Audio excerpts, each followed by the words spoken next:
Hello, Sagittarius, Sun, Moon, Rising, and Venus signs. Kamusta kayo? Sana po ay nasa mabuti kayong kalagayan. Welcome back po sa Star Tarot. Kung bago kayo rito, welcome din po kayo. Please subscribe, like, share my videos, and leave me a comment po kung nakaresonate kayo. Thank you.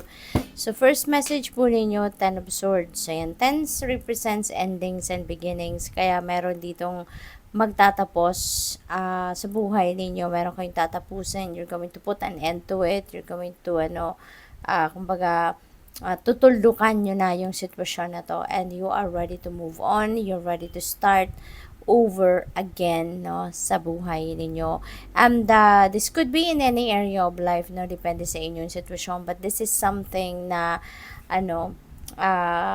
parang naloko kayo ng kung sino man. Maybe someone have betrayed you in the past. Pwedeng pinagsinungalingan ka dito ng bonggang-bongga, niloko ka, na-cheat ka, na-betray ka, no? At sobrang stress ang pwedeng naidulot nito sa'yo. Sobrang pagod sa isip, sa damdamin, no? Ang naidulot nito, sitwasyon na ito sa inyo. So, you've been stressed out, no, for quite a bit dito, Sagittarius. Kaya, for the longest time, siguro gano'n, no, bit-bit ninyo yan sa dibdib ninyo, iniisip ninyo, nai-stress kayo sa kakaisip, pwedeng gano'n na nangyari. Pero ngayon, maiisip mo na din na tama na, 'di ba? Nasaktan ka na nga meron ng nakapanakit, no, sa inyong damdamin na tao, tapos 'di ba, pagpapatuloy mo pa ba na i-harbor yung galit, ang bigat sa loob, edi mas lalo mong pinahirapan ang sarili mo, 'di ba? Yung pinahirapan ka na nga ng iba, pati ikaw, papahirapan mo din ang sarili mo by harboring the resentments, by harboring the pain, the galit, 'di ba? Emotional baggages, 'di ba? Kaya maaring marirealize mo 'yan sa ngayon na tama na, 'di ba?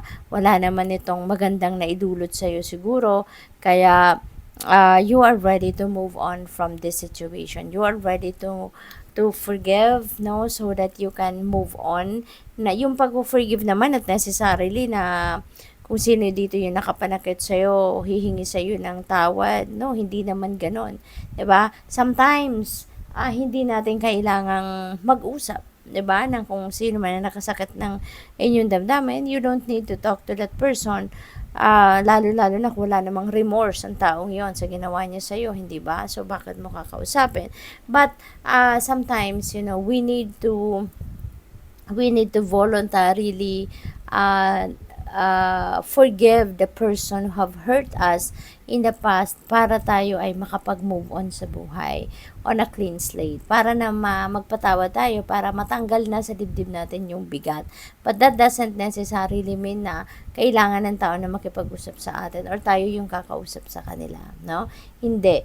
We just need to reach that point of emotional maturity na matuto tayong magpatawad, no? At para makapag-move on na tayo at makapagsimula tayo ng bagong buhay. Okay? So, what else? We have Six of Cups. Ayan, meron ditong return, merong pagbabalik, meron ditong reminiscing of your memories with your loved ones in the past. Baka ngayon, ini-imagine mo, 'di ba, yung mga masasayang araw ninyo, kasama mong pamilya mo, kasama mong parents mo, kasama mong anak mo, mga ganun, yung mga mahal niyo sa buhay. Kasi siguro mag-isa ka lang ngayon. Maybe you are living far from your loved ones. Baka, kunyari, nasa abroad ka siguro. Tapos, nandito yung mga mahal mo sa buhay. So, maybe ganun ang sitwasyon. Kaya, kumbaga, naaalala mo sila kasi namimiss mo sila. So, pwedeng ganon. So, what else? We have Two of Swords. May decision making na kinakaharap ang iba sa inyo rito, Sagittarius. Pwede na meron kayong pinag-iisipan sa ngayon, no? Maaaring related yan sa inyong mga mahal sa buhay. Baka meron kang plano, meron kang iniisip na gagawin, at yan ay kailangan mo pang pagdesisyonan. Maybe you are not too sure yet. 'Di ba? May plano ka pero hindi ka pa sigurado masyado or 100% if you're going to push through it or kung ano pa man, no? So, what else? We have Hanged Man. Ayan. So, you may need to do some kind of introspection, reflection sa ngayon. Tigil muna, time out muna kayo sa inyong pinagkakaabalahan para na mabigyan ninyo ng oras ang sarili ninyo na makapag-isip-isip, makapagmuni-muni. No? Para na din siguro, no, na makapagpahinga din yung sarili mo, yung katawan mo, 'di ba? At para makapagdesisyon ka ng maayos, no? Para mapag-isipan mo kung ano ang dapat mong gawin, 'di ba? So tignan natin kung ano pa ang ganap dito for you, Sagittarius. Tignan natin kung ano pa ang mga sitwasyon ninyo. We have security. Ayan. So, kailangan na i-secure ninyo yung mga valuables ninyo, ano? Pasiguruhin ninyo na lagi ninyong namomonitor yung mga valuables ninyo. Pasiguruhin ninyo na lagi ninyong nababantayan, ano? Yung mga mahalaga sa buhay ninyo. Mga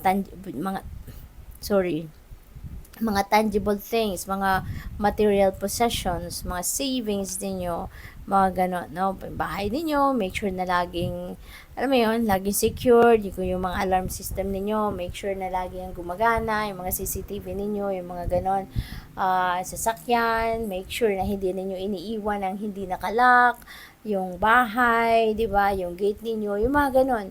At saka, yung ano lang, di ba, yung mga gamit ninyo, sa opisina kapag lumalabas kayo ng bahay, 'di ba? Wag ninyong iiwanan unattended. At saka sa trabaho, 'di ba? Yung mga computers ninyo dapat laging naka-lock, 'di ba? Make sure na there is always password para pag nilock ninyo, edi wala kayong dapat na alalahanin kasi you never know, 'di ba? Kung sino pwedeng sumalisi at magsabotad sa ginagawa ninyo, yung mga ganong bagay, no? You really need to be careful, no? Extra careful ngayon. So, what else? We have protection. Ayan, you are divinely protected, no? Sagittarius, napakaganda kasi maaari, no, na nagwo-worry din ang iba sa inyo for your protection. So, ito, kaya meron tayong security and you're going to do your part, no, na ma-secure ninyo yung mga valuables ninyo, alagaan ninyo, bantayan ninyo, yung ganon. Plus, tutulungan din kayo ng universe, diba? And the rest of your spirit team na protektahan din kayo, pati na din yung mga mahal ninyo sa buhay, pati na rin yung mga bagay-bagay, no, na mahalaga sa buhay ninyo. Stillness, tapos meron tayong Hanged Man. So, isa lang ang panawagan nito sa inyo. Kailangan ninyo mag-time out muna. Kailangan ninyong mag-step back muna, no? Kahit saglit lang doon sa kung ano man ang inyong mga pinagkakaabalahan para nang sa gayon magkaroon kayo ng time, no, na sa sarili ninyo na makapag-rejuvenate kayo, makapag-relax, makapag-recharge kayo. Alright? So, tignan natin kung ano pa ang kaganapan dito kay Sagittarius. So, we have challenges. Sabi dito, take time out from problems or conflicts or approach softly to avoid making matters worse. Ayan, so, pati ito. Diba, dito, step back ka muna, papahinga ka, stillness, wala ka munang gagawin, wala ka munang asikasuhin dyan, no? And here, take time out din sa mga problema pa, 'di ba? Or kung meron kayong mga conflict with other people na nararanasan ngayon. So parang ano ka lang talaga, pahinga ka muna, no? Atras ka muna ng kahit saglit lang kasi the more na or the longer na mag-stay ka, no, sa sitwasyon na yan, pipilitin mo na isolve or whatever yung sitwasyon, baka mas lalo lang tuloy na masira, mas lalo lang na mag-escalate yung hindi ninyo pagkakaintindihan or yung diskusyon, or baka mas lalo lang na mag-worsen ang inyong sitwasyon. Okay? So, what else? We have reflection. Friendships in your life may come to an end. Others could blossom and become stronger. Ayan. So, siguro ngayon, ano, you will be able also to figure out sino ngayon yung tunay mong kaibigan. Maaring may situation ka dito wherein matitest mo kung sino yung handang dumamay sa'yo, sino yung willing na tumulong sa'yo, umagapay sa'yo yung mga ganon. At sino yung hindi talaga ninyo maaasahan. Kaya po pwede na yung mga, alam mo yun, mga mapafind out ninyo na parang walang kwenta. Yung parang kaibigan ka lang nila kung sila ang may kailangan. Pero pag ikaw may kailangan, hindi ka nila kaibigan, di ba? So, maaaring ma-figure out mo ngayon kung sino mga yan and you're going to let them go. No, tatanggalin mo na yan sa buhay mo, 'di ba? At kung sino yung mga makikita mo na dumadamay sa iyo, na willing dumamay sa iyo, willing sumama sa iyo, ano man ang inyong sitwasyon, masaya ka man, malungkot, may problema man o wala, 'di ba? Then maybe that is the kind of friendship that you are going to nurture and keep, no, sa buhay ninyo. We have planning. Now is the time to lay down the foundations for your future. Financial gains are more than likely. Napakaganda, di ba? Merong swerteng paparating pagdating sa pera. Merong financial gain. Merong financial benefit, no, na pwedeng pumasok sa buhay ninyo. Financial blessing na pwedeng dumating, no? And maybe pwede ninyong gamitin yan, ano, sa pag-lay ng solid foundation ninyo, no, for your financial future if you're talking about money dito. So, good luck po. Thank you for watching. Love and light. Namaste.